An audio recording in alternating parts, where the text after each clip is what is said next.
when you're doing drugs, inevitably you're going to run into some bad company, and then when you're surrounded by those people, you get dragged down to their level, and before you know it, it's all a mess. And it doesn't matter how much money you spend. I've spent thousands of pounds on drugs, and it was never enough. It was never enough. I remember thinking, oh, if only I can have like $5,000 and I'll be alright because I'll pay this. You don't pay nothing. You spend all of that money on drugs, whereas, you end up doing some job that quick... you just can't stand. Oh, yeah. And it's like if I work harder, if I do more hours, if I shovel more sand and cement, or if I do, go into the office at the weekend or whatever it was, and I've done quite a few jobs in between when I stopped doing music after doing Jolt, when I was really trying to, just fucking, when drugs was my way of my coping mechanism, for many, many years, and it always in my head, apart from I'm spending half the, most of my time dragging them, anyone who comes into my orbit, I'm just dragging them down. It was always like, yeah, work more, work harder, get more money, and it will work out, and it never work out. And just that, what I don't miss is just having every day the same. I mean, that's the main thing. Every day when I'm in activity, when I'm it's a seriously limited existence. Just every day is the same, and the day is long. The day is long as well. The day is long, but the years go quick. And the work is like the graft is hard. Yeah, the days are long, graft is hard, and the years go quick. I bought the lie when I was a kid that to be great, to truly be great, you had to do like heroin. Yeah, like, you weren't if you weren't on the tackle, you couldn't write a song. You know what I mean? I think I probably, even though in myself I knew when I was a kid it was all just a load of rubbish. That's actually quite an interesting topic. I've heard a lot of people there are different opinions on that. Do you reckon that actually being on drugs helps creativity? No, not in the end. No. In the beginning, maybe. In the beginning, it does, but I was never using it for creativity. I was using it to come down from all the head fuck of being on tour and not having enough sleep, and then my body would feel like shit. So I'd be like, okay, that's a good justification to go and fix up, and then everyone would be offering it to you as well. So you'd be like, oh well, it's okay because I'm paying my rent, I'm paying my bills, I got a record deal. Yeah, I'll do this, do that, and you justify it, and before it doesn't matter. Like I said, it doesn't matter how much money you earn. Sorry, you're gonna spend it all on drugs, and particularly the drugs that we like. It don't really matter.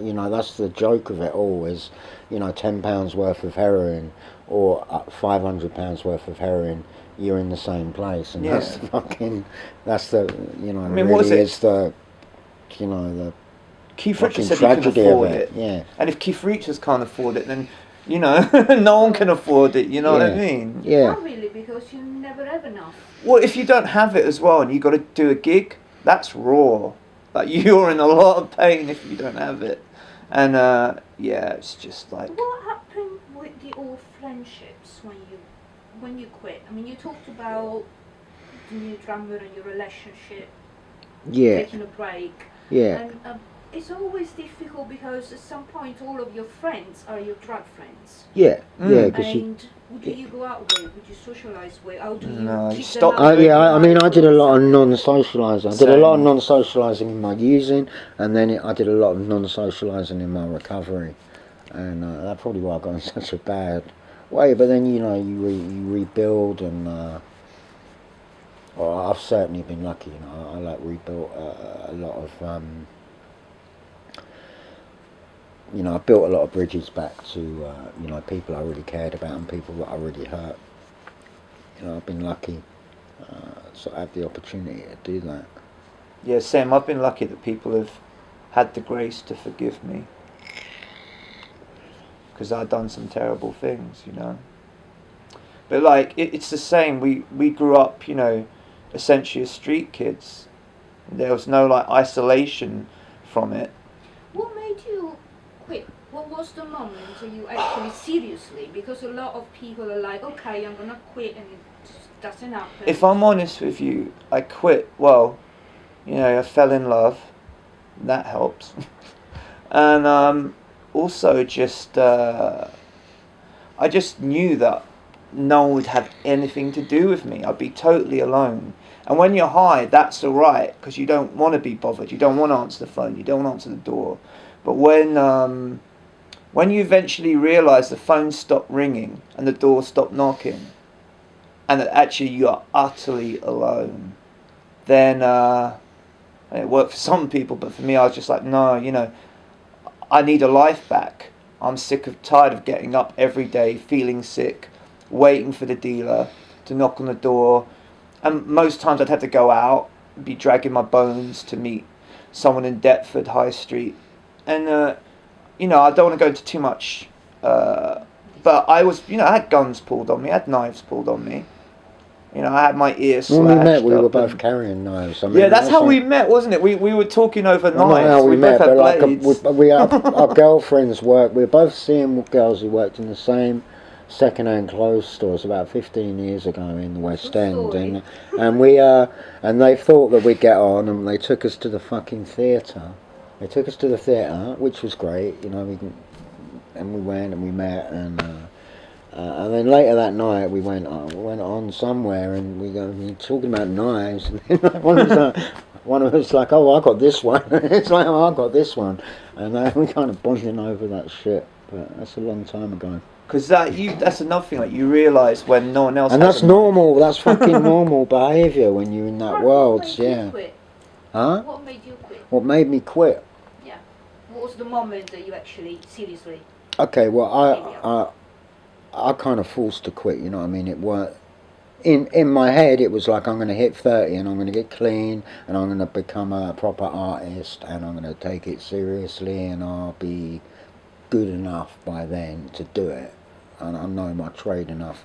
But the reality was, I've been holding down a job that I got fired from, and the day the job ended and the money stopped coming in, the girl I lived with kicked me out, and there was no one left in my life. And that's why I quit. There was no money. I knew if I had money I couldn't quit, you know what I mean? Yeah. So I had to lose that job, I had to lose the relationship. I had no relationships left in my life at that point, and you've got to hit rock bottom. It's the only way. No money, no friends. No money, no friends, no girlfriend, no food. Yeah. There wasn't a bit of me that was like, you know what, I'm going to go and do this and sort myself out. It was, every door was closed, and it took that for me to start, you know what I mean? That's a long time ago as well now.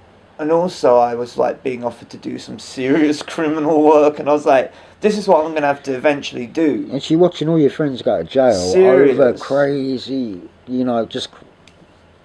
just doing insane things for insanely small amounts of money. And it all starts making sense, you know what I mean? And the violence that goes with it, and just everything that becomes normal in that world that you don't see when you're in it, or I didn't see when I was in it, and then you get away from it. And so I'm saying, music just a blessing, you know what I mean, for us. It is a blessing. Yeah. So, talk about music. Yeah. We've got an EP out. Yeah, we've got Dope Girls coming out. It's done. When? Okay, physically, I mean, it's been sold by Speeder Wax already, and it's selling quick, and it's going to sell out soon. Yeah. It's just a 7-inch EP, 3 songs, vinyl. Physically will not arrive until the end of January, I think, because of the turnaround times, January 2016, when, God willing, we have some very large support gigs coming up. Yeah. We won't mention who the band is because it ain't 100% confirmed, but I think that's confirmed. We start playing again live anyway in January. And the LP, we started last Thursday, and we kind of set a goal the next 18 days. I think we just clocked, we got the next 18 days to make the record. We got a couple of days here and there in different studios to do drum takes, and we'll be doing tracking vocals here until my neighbours start banging on the door with claw hammer. It was only about 6 o'clock today, actually. We got the first, it's loud, get your headphones on. We've got our bass player's gone in with one of the Vaselines and someone else on the studio in Cable Street. just a little room where we can record as well. So I think between there and Old Street Studios here, like my place, the Black Chapel, and this room at Metropolis where Cass has got some time to do drums, where we did the 3 songs last week, I think. And I spoke to Harvey as well, producer, now he's not even our producer, he's our mixer. It's like we're recording ourselves this time, and kind of to his relief, because like we didn't mention this on the breakdown bit, but I turned up to one of the mixes and both his eyes were black. He'd headbutted a speaker. Oh yeah. I mean, Dark as the Night was a long, protracted process. I mean, that's the thing. This time it looks like we're doing it really quick. I mean, but we've done 18 months preparation to do it quick. But yeah, we're doing it fast, and we're doing like 20-hour days to get it done. The EP suggests it did Harvey last time, you know, because it was so drawn out. It was done at Trevor's, and it was kind of like if Trevor's place was free because they were renting it out for different events, and so we had that, and then Harvey's kids and relationship were complicated, I think is the right word, and it weren't helped by me just permanently on the phone saying, look, you know, I've got some cheap time at Old Street, because it was all, you know, it's all, with us it's always like what we can, you know, if we can get in a studio on that day, then that's all we got. We can get in and we can do like, and we got all this material, and I think we did wear out McCarthy and Trevor quite, and Harvey really at that time, just the workload, because for us, like, writing is it's what gets us through the day. We ain't got no money. It's how we started, you know, because we spend a day writing. We come out with 2-3 songs. We feel different. We feel good. In fact, I was going to say different, man. We feel good, you know, and we get to sleep at night, and it's the way of life for us. And the other two,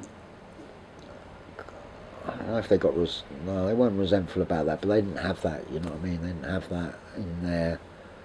You know, they needed more, and you know, things just weren't happening quick enough, I guess. You know, on a financial sort of thing, but it weren't like we were stopping them ever from doing other things. You know what I mean? Like Marcus, you know, works with another band, and you know, he makes a living. I hear there's some interest from labels. Yeah, that's all coming now. So you guys could consider, or you just definitely, because you know. Well, no, I've got to stress it's independent labels, because I'm at war with fucking Sony at the moment over money that I'm owed, and because they took over EMI, who, you know, due to my personal relationships there, were pretty good to me and always give me a lot of studio time, and you know, and if I earn anything, I get paid on time. But you know, now the whole major label or corporate side has become, I mean, what, it's like 2 companies now or something ridiculous, and so they're looking after so many artists, and artists ain't getting no attention. So I mean, what we're looking at is sort of larger, much larger independent labels, but we're definitely still going to be doing some vinyl with Speed Away. That'll probably not, you know. Yeah. I think major labels made sense in the past because they get more money, at least. They put me on a wage when I was a kid. You know, I got a roof over my head, so I can't really knock them. But they get your art out to a wider audience essentially, and you get more promotion and that kind of. I've had bad experiences with indie labels too, though. I have to say, you know, they can be just as equally ruthless and I've been robbed by independents as well. Yeah, the purses are tighter than they used to be anyway. Yeah. So sometimes you give away your freedom. Yeah, but you should see how much those motherfuckers spend on lunch. Well, that's it. Yeah, that's it. I mean, you think like they should stop eating at fucking. The whole industry's changed now so much. I mean, having come from a band, because I really believe the Senseless Things were a big enough band, but in this country, that we didn't have to go the major label route, and we did, and it killed the bands, because the second we signed, everything went downhill. You know what I mean? Apart from our bank balances, and it weren't even like we got rich off it, you know what I mean? But we signed off, and but in every other respect, and I think if we'd have had a bit of savvy about us, like say bands in America, like Ian did with Discord, and like, you know, Kill Rock Stars, labels in America, you know, people were just a bit more, you know, MK Records and Touch and Go, and there were some artists who were like, I consider my contemporaries out there, who just sort of, okay, like the drugs obviously were a major, you know, crippling issue for me personally, but, you know, if we'd had a bit more savvy about us, we could have, you know, made a difference and gone a different route, and I really believe in the spirit of independence, and I love the way that, you know, technology's come around and records can be made very cheaply now and sound great, and you know, with just a bit of thought, you know, you can, Dark as the Night is, you know, it's definitely, in my opinion, the best record I've ever made, and that was done on a budget of about, the next one. well, you know, hit on all sixes goes without saying. It's going to wipe the floor. But it's a hard, I mean, actually, I want to get cocky about it, because it's going to be a hard album to follow, because it's a great, it's the best record I've ever done, and it's going to be hard to follow, but I think we can do you want to do it. But it was done on like a grand, you know what I mean? We recorded that on a grand, and when I've got photographers saying like, oh, I can do you a session, but it's going to cost you £700, I'm like, it ain't really going to happen, even if I had the money. You know what I mean? I ain't gonna be spending it there, because we just made like the best record of my life on. It was about £1,200, I think, all in.